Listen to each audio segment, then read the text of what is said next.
Most of us see the giant AI wave about to crush the workforce. Job creation is near 0%. The Federal Reserve has admitted and acknowledged this new reality. We've seen thousands of layoffs all across the country, not just in the federal workforce, but also in the private sector. The tech companies, they're announcing a lot of layoffs. So what does this mean for the federal workforce? Does this mean AI is coming for government jobs?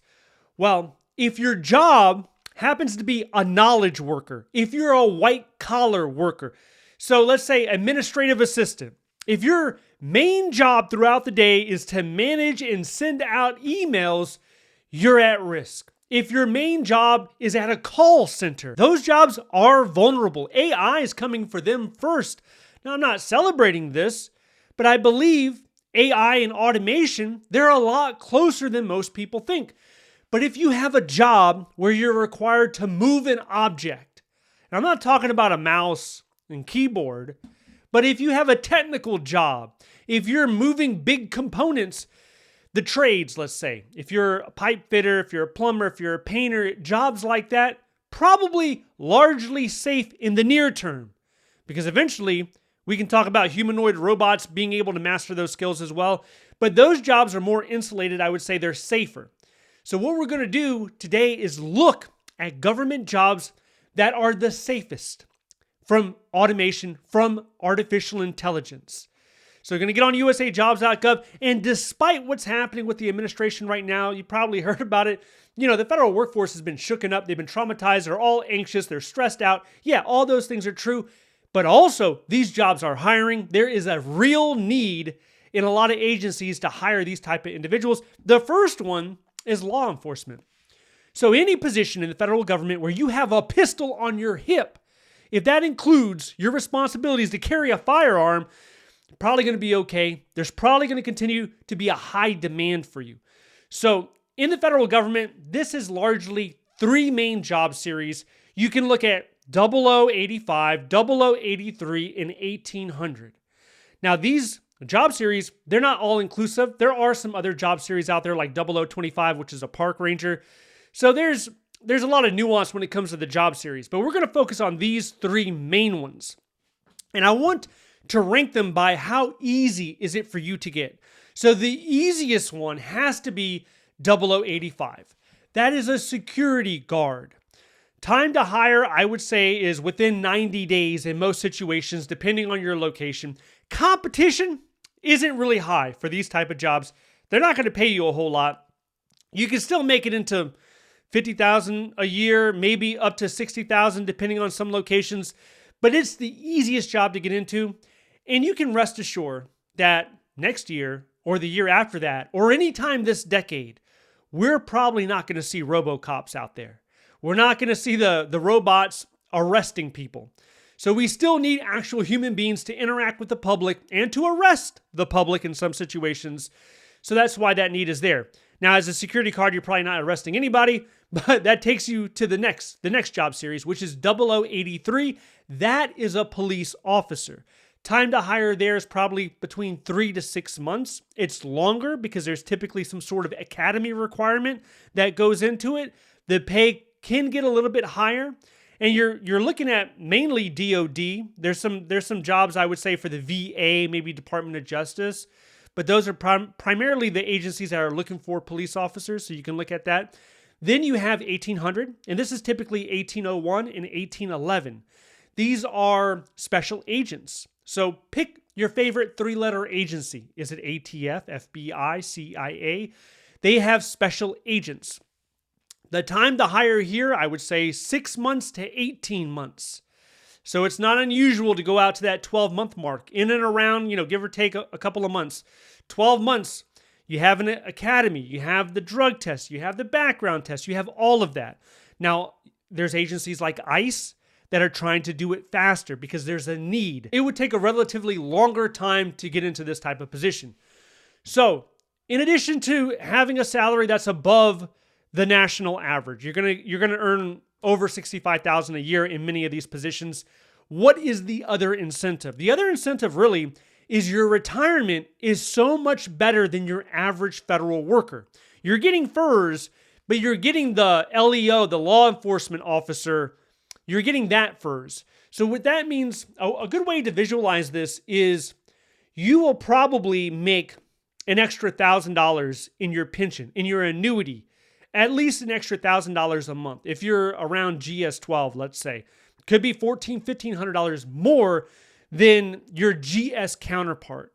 So their retirement, federal law enforcement officers, is a lot more generous.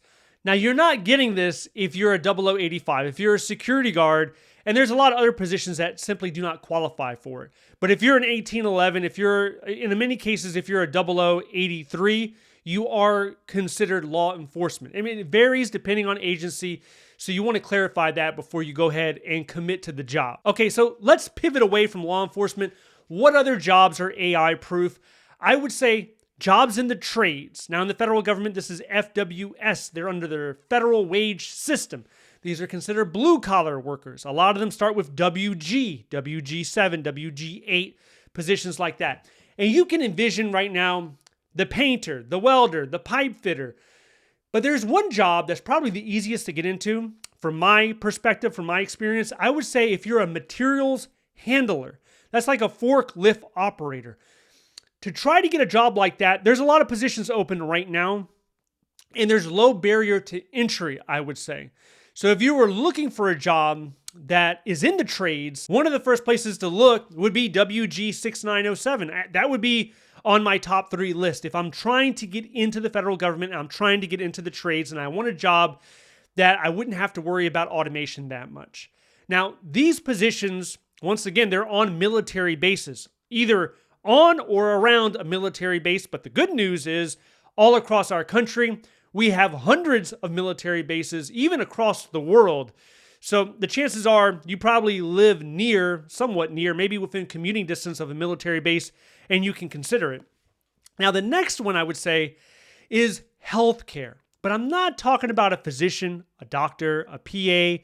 I'm not even talking about a nurse, because those require a certain type of education. There's a commitment that you have to do in order to be eligible for those type of jobs. But let's say you're an average U.S. citizen and you're trying to get in. What are you going to do in healthcare? Well, the best bet is a nursing assistant, because it doesn't really require that much experience at all. A lot of times they're looking at 6 months, maybe they're looking at nothing, and you can get in there. Now, is the job desirable? Probably not.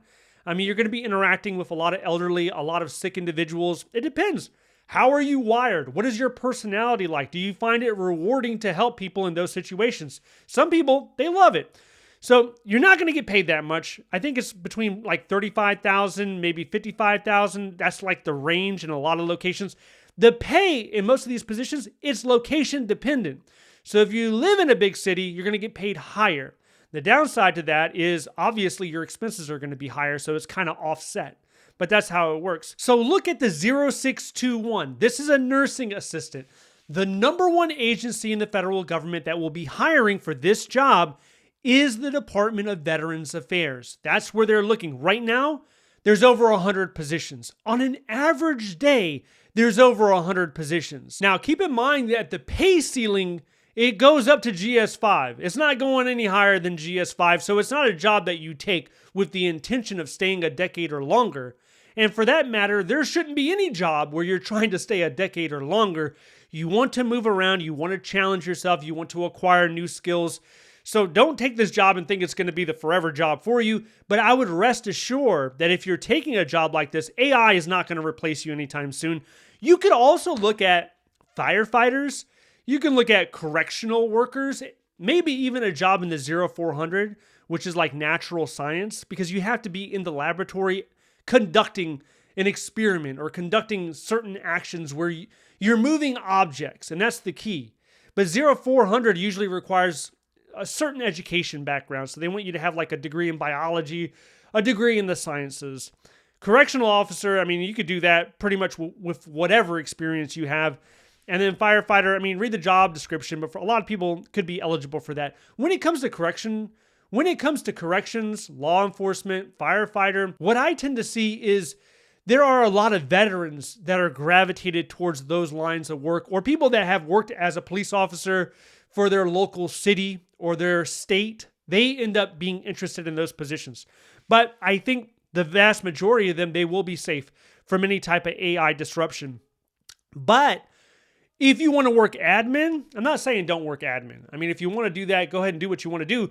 But when it comes to job series like 0200, which is human resources, or 0300, which is admin, or even 0500, which is finance, or 2210, which is IT, tech. There's a lot of talk about tech, cybersecurity. All of those positions, really, those are knowledge workers. Those are people that have the expertise, but they sit in a static environment. Like they're just sitting there and they're typing away or clicking away. And those functions are going to be disrupted sooner or later. Now, I'm not saying it's going to be this year or next year necessarily, but I would say before 2030, absolutely before 2030, it will be disruptive. So it's good to think about this and understand, hey, what type of skills do I have? What are my options? Where can I move? What can I do? Is there a path for me to pivot and still be employed in the federal government or anywhere else, really? I mean, this type of mindset could be applied in the private sector as well. Am I moving objects? If you are, there's less of a risk. And I don't think it's going to happen all at once. This is the way that it happens.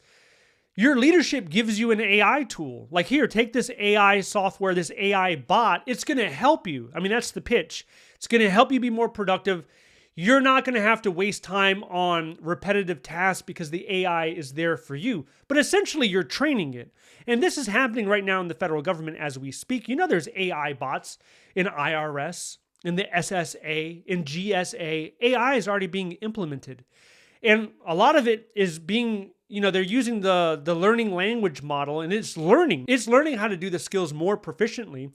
And at a certain point, they just don't need you there. You're extra expense, and you get the RIF notice, and you're told, thank you for your service, and you have to leave. You have to go now. We're not going to pay you anymore. You are terminated. Now, in addition to this, what we're doing is we're seeing a lot of federal workers having their status changed. So you have a federal worker that's told, hey, you're essential. Then you're not essential. And then vice versa. You're not essential. Go to the house.